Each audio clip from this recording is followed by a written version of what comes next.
আসসালামু আলাইকুম।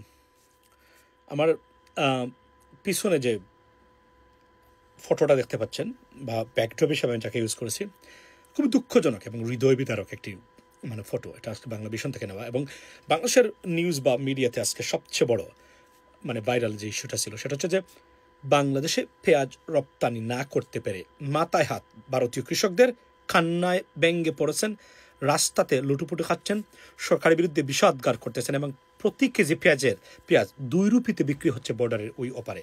ঠিক আছে, দ্যাট অর্থাৎ শেখ হাসিনা পতনের পরে ভারতের এজেন্ট যেহেতু উনি ছিলেন শেখ হাসিনা, এবং তাকে কেন বাংলাদেশের মানুষ সরিয়ে দিল বা পালিয়ে যেতে বাধ্য করলো, সেই একজন যিনি ক্রাইমস এবং হিউম্যানিটি মানবতা বিরোধী অপরাধে অভিযুক্ত, তাকে শিক্ষা দিতে গিয়ে বাংলাদেশের এই যে শেখ হাসিনা 15 বছর বাংলাদেশকে ভারতের উপরে বিভিন্নভাবে নির্ভর করেছিল, সেই জায়গা বন্ধ করে দিয়ে শিক্ষা দেওয়ার চেষ্টা করেছিলেন ডক্টর মোহাম্মদ ইউনূস।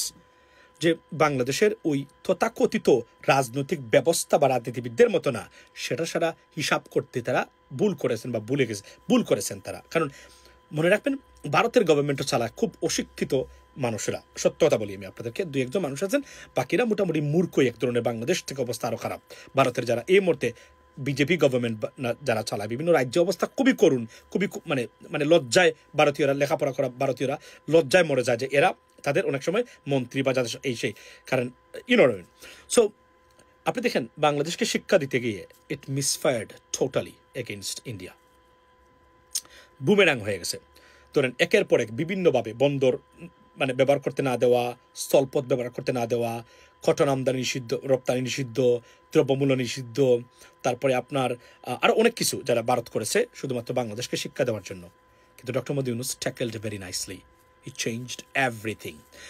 5 থেকে 6 জন এফিশিয়েন্ট মানুষ নিয়ে ভারতের মতো দেশের পলিসিকে, এই যে রক্তচোখা পলিসিকে ডিফিট করা যায়, সেটা ডক্টর মোহাম্মদ ইউনূস দেখিয়েছেন। প্রতিটা ক্ষেত্রেই জয় জয়কার।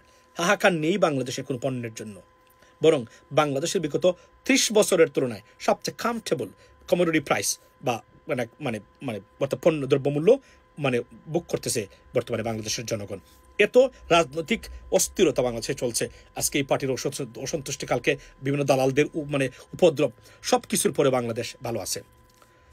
5-6 জন মিলে একটা দেশ কি করতে পারে? আর ওখানে যদি 20 থেকে 25 জন স্টেবল মানুষ এবং স্টেবল সময়ের একটা গভর্নমেন্ট থাকে, কি করতে পারে সেটা ভারতকে দেখিয়ে দিয়েছে। ভারত বুঝতে পারে নাই যে ডক্টর মোহাম্মদ ইউনূস যাদেরকে নিয়ে আসছেন, ওনাদের চরিত্র ওনাদের জানা নেই। ওনারা বুঝেছিলেন যে আমাদের সস্তা এই যে অদক্ষ পদার্থ রাজনীতিবিদদের মতোই তাদের চরিত্র কন্ট্রোল করা যাবে, পারেন নাই। সব জায়গায় ব্যর্থ হয়ে দেখেন এই অবস্থা। এবং আজকে পৃথিবীর এশিয়ার মধ্যে সবচেয়ে দরপতিত মুদ্রার নাম হচ্ছে ভারতীয় রুপি। আপনারা জানেন সবচেয়ে devalued rupee currency right now in Asia and in the world, one of the in the world ভারতীয় রুপি। অর্থাৎ প্রতিটা ক্ষেত্রেই মিসফায়ার করেছে তাদের পলিসি। এবং ভারতের এই যে ডিপ্লোমেসি এবং এই যে বাণিজ্য নীতি এবং এই পণ্য রাজনীতি বা সন্ত্রাস, যেগুলা কতটা বিপদ ডেকে এনেছে ভারতের জন্য, তার একটা উদাহরণ হলো এগুলা। বিনিময় কি হলো? বাংলাদেশ হাতছাড়া প্রতিটা ক্ষেত্রে। সামরিক দিক দিয়ে বর্তমানে বাংলাদেশ রীতিমতো আতঙ্কের কারণ এখন ভারতের জন্য। We don't want that. We want a better relationship, fantastic relationship with India, but it has to be fair and square, with dignity, and it's a fair system. But you fail to do so, and you don't even believe in it. Consequently, this is the scenario. This is the image of Indian farmers and Indian businessmen. Have a blessed day. See you next time. Assalamu alaikum.